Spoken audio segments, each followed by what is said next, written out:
श्रीभगवानुवाच इदं तु ते गुह्यतमम् प्रवक्ष्याम्यनसूयवे ज्ञानं विज्ञानसहितं यज्ञात्वा मोक्ष्यसे शुभात् राजविद्या राजगुह्यम् पवित्रमिदमुत्तमम् प्रत्यक्षावगमम् धर्म्यम् सुसुखम् कर्तुमव्ययम् अश्रद्धधानाः पुरुषाः धर्मस्यास्य परन्तप अप्राप्य माम् निवर्तन्ते मृत्युसंसारवर्त्मनि मया ततमिदं सर्वम् जगदव्यक्तमूर्तिना मत्स्थानि सर्वभूतानि न चाहं तेष्वस्थितः न च मत्स्थानि भूतानि पश्य मे योगमैश्वरम् भूतभृन्न च भूतस्थः ममात्मा भूतभावनः यथाकाशस्थितो नित्यम् वायुः सर्वत्र गोमहान् तथा सर्वाणि भूतानि मत्स्थानीत्युपधारय सर्वभूतानि कौन्तेय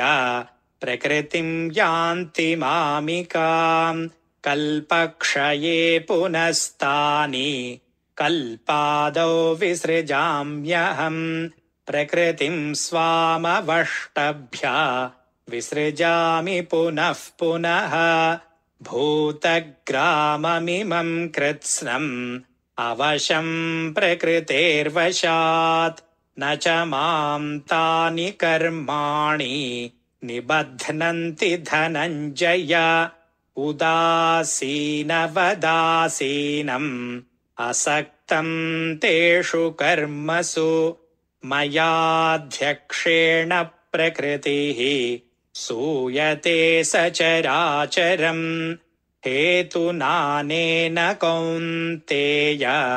जगद्विपरिवर्तते अवजानन्ति मां मूढाः मानुषीं तनुमाश्रितम् परं भावमजानन्तः मम भूतमहेश्वरम् मोघाशामोघकर्माणः मोघज्ञानाविचेतसः राक्षसीमासुरीं चैव प्रकृतिं मोहिनीं श्रिताः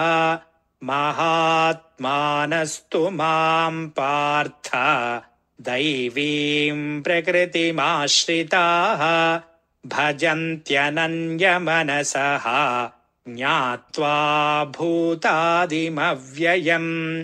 सततं कीर्तयन्तो मां यतन्तश्च दृढव्रताः नमस्यन्तश्च मां भक्त्या नित्ययुक्ता उपासते ज्ञानयज्ञेन चाप्यन्ये यजन्तो मामुपासते एकत्वेन पृथक्त्वेन बहुधा विश्वतो मुखम् अहं क्रतुरहं यज्ञः स्वधाहमहमौषधम् मन्त्रोऽहमहमेवाज्यम् अहमग्निरहं हुतम् पिताहमस्य जगतः माता धाता पितामहः वेद्यं पवित्रमोङ्कारः ऋक्सामयजुरेव च गतिर्भर्ता प्रभुः साक्षी निवासः शरणं सुहृत् प्रभवः प्रलयस्थानम् निधानं बीजमव्ययम् तपाम्यहमहं वर्षं निगृह्णाम्युत्सृजामि च अमृतं चैव मृत्युश्च सदसच्चाहमर्जुन त्रैविद्या मां सोमपाः पूतपापाः यज्ञैरिष्ट्वा स्वर्गतिं प्रार्थयन्ते ते पुण्यमासाद्य सुरेन्द्रलोकम् अश्नन्ति दिव्यान् दिवि देवभोगान्